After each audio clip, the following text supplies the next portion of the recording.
जय हिंद, जय भारत। जैसा आप सब जानते हैं, अभी असेंबली के इलेक्शंस हैं, बहुत ही करीब आ चुके हैं। तो मोदी जी ने इस बार उदयपुर में उन्होंने स्पीच में एक बात बोली है कि अगर मेरे को फिर से 2024 में प्रधानमंत्री बना दिया जाता है तो मैं भ्रष्टाचार पर आरोप लगाऊंगा, रोजगार दिलाऊंगा। बड़ी बड़ी बातें उन्होंने कही हैं और कुछ नहीं, हमारे लिए बातें सुनना नहीं है। कोई भी लीडर आता है यही सारी बातें बोल के चला जाता है लेकिन करता कुछ नहीं है।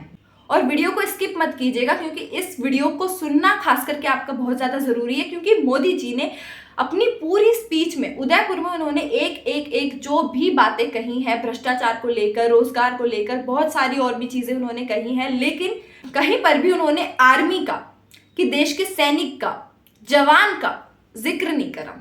एक जगह पर भी उन्होंने देश के सैनिक के बारे में कुछ नहीं बोला और ओपी को लेकर कुछ नहीं बोला, एमएसपी को लेकर कुछ नहीं बोला। पहले आप एक छोटी सी वीडियो देख लीजिए। के आदेश का मुझे पालन करना है। मैं भ्रष्टाचार के खिलाफ लड़ाई लड़ रहा हूं। क्या मेरा रास्ता सही है? मुझे भ्रष्टाचारियों के खिलाफ लड़ते रहना चाहिए।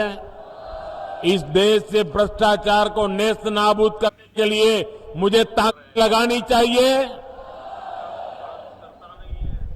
तो यहाँ पर उनको पूरी तरीके से उम्मीद है, उनको पूरा लग रहा है कि जनता अपना मन बना चुकी है, उनको फिर से प्रधानमंत्री अगले साल 2024 में बना देगी, जो कि गलत चीज नहीं है। आप सब इतना तो आप सब समझ सकते हैं कि देखो, हर चीज के दो पहलू होते हैं, अच्छा भी होता है, बुरा भी होता है। हम मोदी जी के को बिल्कुल बुरा नहीं बता रहे कि उन्होंने देश के लिए कुछ करा ही नहीं है, उन्होंने कुछ अच्छी चीजें करी भी हैं। लेकिन बात यह है, अगर आप अपने जो दौरे निकालते हैं, अपनी जो आपकी स्पीचेस होती हैं, अगर आप उसमें कोई वादा करते हो ना तो उस वादे को पूरा करो, उस वादे पे टिके रहो।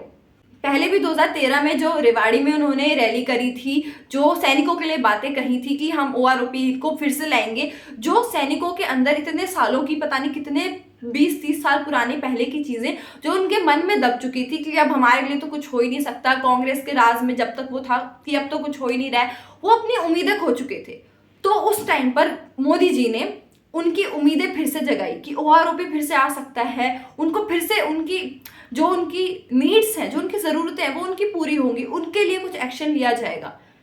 लेकिन वो बात वहीं पे उठी, प्रधानमंत्री उनको बना दिया। सैनिकों ने वोट भी उनको शायद यही सोच के दिया होगा कि वो उनके लिए कुछ करेंगे अगर बन गए तो, और उनको बना दिया गया। लेकिन हुआ क्या आखिर में, ये सब हम जानते हैं। सैनिकों के लिए जो चीज़ें उनकी डिमांड्स थी ना, जो उन्होंने मांगा था, आप लोगों ने उनसे कितनी चीज़ें मांगी थी, पूरी नहीं करी उन्होंने वो चीजें।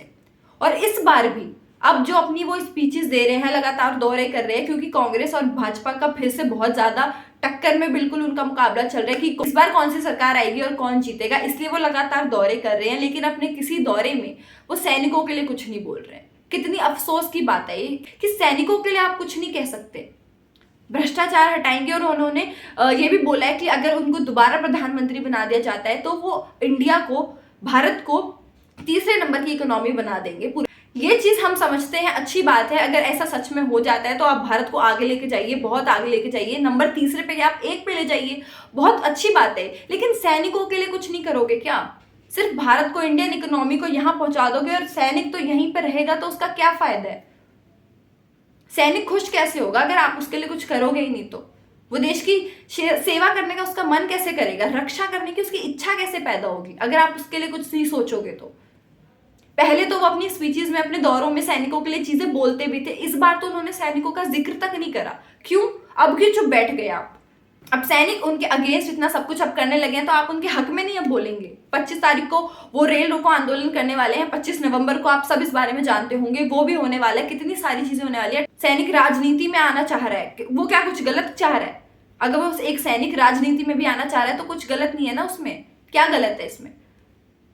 तो मोदी जी, पिछली बार भी पुलवामा अटैक था और भी बहुत सारी चीजें हुई थी, उनका नाम लेकर वो प्रधानमंत्री बन गए थे कि देखो हमने ये किया है, भाजपा के राज में ये हुआ है, वो हुआ है। और हम तो उम्मीद कर रहे हैं, हम तो चाहते हैं कि आप चलो तीसरी बार भी प्रधानमंत्री बन जाओ, देश की सेवा करो, बहुत अच्छी चीज है। लेकिन सैनिकों का भी कहीं पे नाम ले दो, उनकी भी कुछ तारीफ कर दो, उनके लिए भी कुछ कर दो, उनकी डिमांड्स पूरी कर दो। आपके प्रधानमंत्री बनने से हमें या सैनिकों को कोई तकलीफ नहीं है, लेकिन उनकी मांगे भी तो पूरी करो जो वो चाह रहे हैं। और सैनिकों की हम सब जानते हैं कि इतनी ज्यादा जनसंख्या है, वो उपचुनाव को किस तरीके से वो खराब कर सकते हैं। आपके वोट्स अगर आपको नहीं देंगे तो आपको पता है कि इलेक्शन पे कितना बड़ा उस चीज़ का इफेक्ट पड़ सकता है। तो वो बस इसी का इंतजार कर रहे हैं कि आप उनके लिए कुछ करें, आप उनके लिए कुछ बोले तो वो आपके हक में वोट देंगे।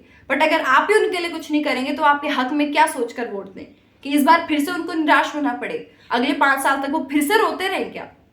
तो हम आपसे बस इतनी ही आशा रखते हैं कि आप इनके ऊपर भी कोई घोषणा करें, कुछ बताएं, सैनिकों के लिए भी कुछ करें, बोलें, बस और कोई हमारी इच्छा नहीं है। और इस वीडियो को इसलिए आपका पूरा देखने के लिए आपको क्या लगता है विचार अपने कमेंट सेक्शन में बताइए। और मेरा नाम है साक्षी, CCN News 24 से बहुत बहुत धन्यवाद।